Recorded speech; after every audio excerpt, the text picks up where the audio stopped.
এই যে আমার মাছের ঝোল রেডি, দেখো।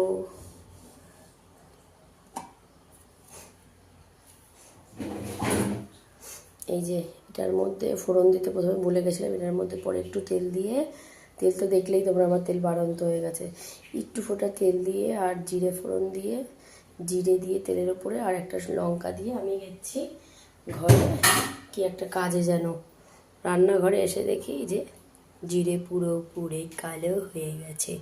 সামনে মহারানী দাঁড়িয়ে আছে, একটা ভাজা মাছ দিয়েছি খাচ্ছে, দেখেও বলে না যে মা দেখো কিছু পুড়ছে। এই দেখো কেমন হয়েছে জানিও তোমরা কমেন্টস করে। একটা আলু ভীষণই শক্ত ছিল, যদি আলুগুলোকে আমি আজকে ভেজে নিই তেল কম বলে, ও না হয়েছে চিপে চিপে দিয়ে দেবো।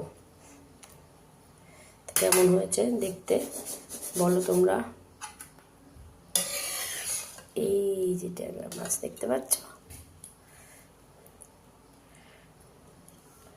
আলু বেগুন দিয়ে, এটা হয় কালো জিরে কাঁচা লঙ্কা। তো আমার কালো জিরে প্যাকেটটা ফুরিয়ে গেছে, প্যাকেটটা নেই, কিন্তু আরও কটা প্যাকেট আছে, ওই তো সব শিশিগুলো মাজলাম আজকে, ওর মধ্যে রাখবো। তাই চলো শিশিগুলো আমি তোমাদেরকে একবার দেখিয়ে দিই। দেখো এই শিশিগুলোকে ধুয়ে রেখেছি, এই দেখো এগুলোতেই আজকে সব রাত্রিবেলা আমি ভরবো মশলার জন্য, বুঝলে তো।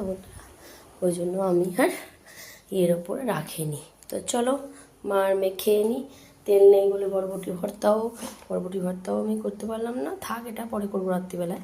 আর আলুর চোখাটাও করলাম না, আলুর চোখা দিনে রাত্রে ভাত খাবে, এখন থাক। তো চলো এখন মেয়ের জন্য ভাত বেড়ে নিই।